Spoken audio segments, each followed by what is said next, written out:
ये आपने क्या लिखा डी में? Because this is not happy with marriage as she was having love affair with someone else prior to marriage and after marriage she committed suicide. अरे जो नहीं होती वो मेघालय कांड करती है, जो अगर न कि आजकल तो यही चल रहा है लॉर्ड। बकवास पी लेती है। आपका कहना किसी और को चाहती थी और ऐसा वैसा इसलिए मर गई, वो मर गया। आजकल की लड़कियां मरती नहीं है, मतलब मार रही लॉर्ड से। देवी माँ का रूप करके मतलब कुछ और करती हैं वो। नहीं आ गई जी। कौन सी फर्स्ट पेज धारा का है? तीन लॉर्ड से ऑफेंस 304B 34 5 PC लॉर्ड से। एंटीसेमिटिक बिल। लॉर्ड से रेगुलर बेल है लॉर्ड से 15/3/2024 से अंदर है, 1 साल 3 महीने जेल कस्टडी होगी लॉर्ड से इसमें। सर माय लॉर्ड, ये हस्बैंड है, 2 लाख रुपए की मांग दहेज में करता था और सामान बोलते थे कि सामान दहेज में कम लाए। ये शिखा सिंह गौतम कौन है? शेखर सिंह लॉर्ड से जेठ है, भाई है, बड़ा भाई है। ये दोनों अच्छा शिखा नहीं है, शेखर है। शेखर अगली लाइन जी जी शेखर, तो मुझे उसे शिखा पढ़ रहा हूँ। शेखर की बेल लगाई थी, विड्रॉ कर ली लॉर्ड से, और फिर 2 बार विड्रॉ करी है लॉर्ड से। भाई की। और ये कौन है?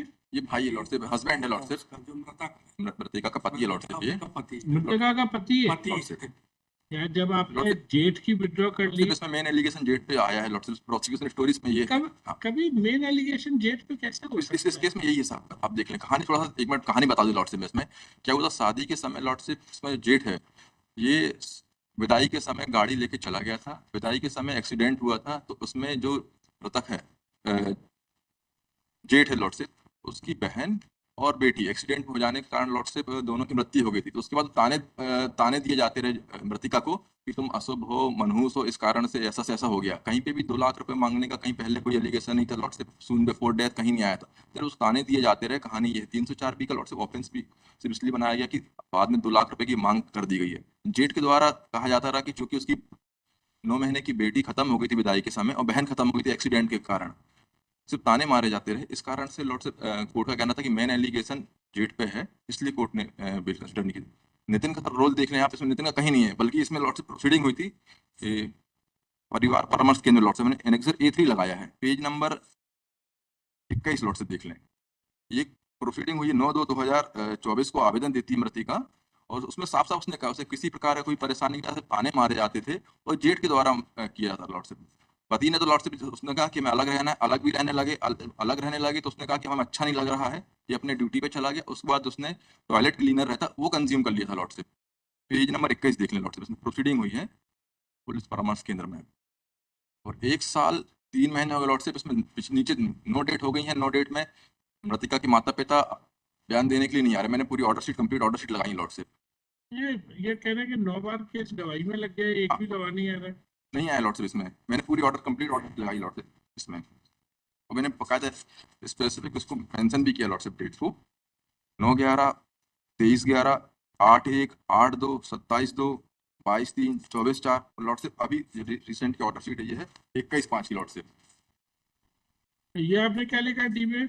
Because this is not happy with marriage as she was having love affair with someone else prior to marriage and after marriage she committed suicide. अरे जो नहीं होती वो मेघालय कांड करती है, जो अगर न कि बकवास पी लेती है। आपका कहना किसी और को चाहती थी और ऐसा वैसा इसलिए मर गई, वो मर गया। आजकल की लड़कियां मरती नहीं है, मतलब मार रही लॉर्ड से, देवी माँ का रूप करके मतलब कुछ और करती हैं वो लॉर्ड से। पिछले लॉर्ड से नो डेट हो गए, कोई भी इसमें अपीयर नहीं हो रहा लॉर्ड से। इसमें लॉर्ड से एनेक्सर A3 देख लें आप, बस मेरा निवेदन था। इसमें मीडिएशन प्रोसीडिंग हुई थी। इसमें मैं पढ़ दूं लॉर्ड से इसमें, पेज नंबर 21। उसके फादर के स्टेटमेंट में है माय लॉर्ड, वो आती थी तो बताती थी, रिलेवेंट 2 लाइन है कि तेरे बाप ने दहेज। सब ठीक है वकील साहब, पहले तो मैं ये देखूंगा कि क्या जेठ का एलिगेशन FIR में जेठ के खिलाफ ज्यादा बातें लिखी हैं या पति। एक दूसरे इन्होंने ऑर्डर शीट की कॉपी लगाई है, गवाह नहीं आ रहे हैं, समझ जारी हो रहे हैं, गवाह नहीं आ रहे हैं। दिस इज सीरियस ना,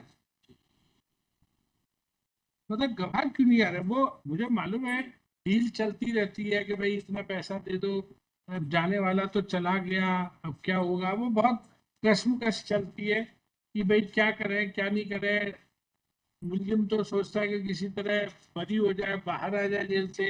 लड़की वालों के आगे बहुत बड़ा ये असमंजस रहता है कि क्या करें, बस तरह तरह के दबाव भी पड़ते हैं, लेकिन फिर भी एक आध के बयान होते रहे, किसी के भी नहीं हो रहे। अगर मानो घर वाले नहीं आ रहे तो जो फॉर्मल विटनेस होते हैं, जैसे कई बार जब्ती के गवाह होते हैं, एफएसएल ले गए, फलाने जांच को ले गए, आईओ तो एंड में ही आएगा, लेकिन ऐसे फॉर्मल विटनेस तो करा सकते हैं ना, जो अब तक कुछ भी नहीं करा रही है ट्रायल को। एफआईआर की कॉपी में क्या है बताइए, दिखाइए एफआईआर। जब ये अपनी बहन को लेके जा रहा था, शेखर कौन है? शेखर सर जेठ है लॉर्ड से।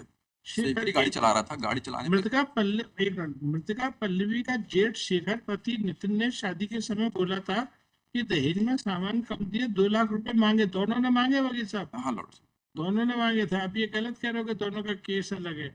शादी में 2 लाख 1 लाख रुपए दिए।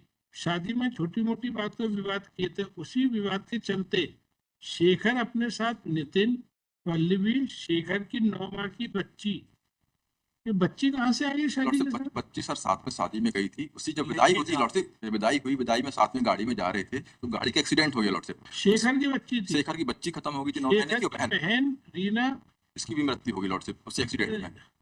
तो उसी दिन मतलब शादी के दिन ही एक्सीडेंट, विदाई के दिन ही एक्सीडेंट हो गया लॉर्ड। शादी के दिन, शादी जब विदाई करके लेके जा रहे थे तो ये कल वो हो गया होगा कि कल वही सर आ रहे सर मनहूस ये को ताने मार जा इसके पैर असुभ है, वो खा गई ससुराल बस बस वालों। बस ये कहानी लॉर्ड से इसमें मैंने पल्लवी के पैर मनहूस लॉर्ड होने से ये है साहब एक्सीडेंट हुआ। कहानी। ये कृत्य तो समान है। केस आपका बेल लायक है, लेकिन सिंपली चूंकि आपने जेठ की विड्रॉ कर ली, इसलिए इसको अलाउ नहीं कर सकते। दोनों का केस से एक समान है। लॉर्ड से मेरा Sorry. निवेदन इसमें तो रेगुलर बेंच मैंने पे लॉर्ड पूरा से देख लिया। देखो मैं जल्दबाजी में तो कर नहीं रहा, मैंने पूरा ये पढ़ा है। शेखर और नितिन का केस एक जैसा है, लेकिन चूंकि आप ऑनरेबल डीके पालीवाल साहब की उसकी 2 बार विड्रॉ कर चुके हो, लॉर्ड तो से जब विड्रॉ कर चुके हो means that is sort of rejection. Lord say that is तो अब रिजेक्शन है। अब एक कोर्ट ने, ऑनरेबल कोऑर्डिनेट बेंच ने, ठीक है, तो मैं इसको केस को कैसे डिफरेंशिएट करूं?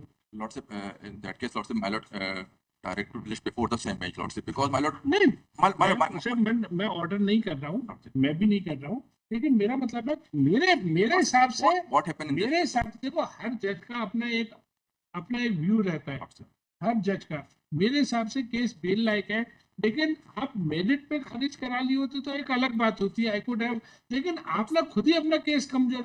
विड्रॉ का मतलब ये है कि हमने बेल एप्लीकेशन लगाई और फिर हम खुद ही श्योर नहीं है कि हमको आगे बढ़ना चाहिए। वो केस रिजेक्ट होने से ज्यादा घातक स्थिति है। लॉर्ड से मैं 2 शब्द बोलना चाह रहा था। एक तो फट बेल जब लगाई थी तो कोर्ट का कहना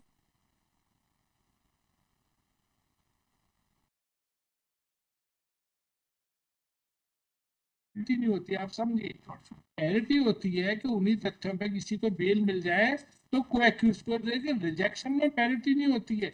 लेकिन आपने विड्रॉ कर लिया, विड्रॉ कब किया है, कब की बात है बताइए? लॉर्ड से बहुत पुरानी बात है क्या? एक पहली बेल विड्रॉ हुई थी इसमें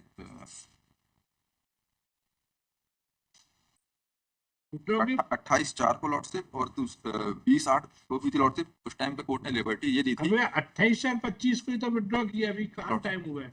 इसी की दूसरी बेल तो आपने 28 सॉरी मतलब आप लॉर्ड से रेगुलर बेंच करती लॉर्ड हाँ से बिफोर रेगुलर बेंच, लॉर्ड से इसे कर दो before regular bench next week.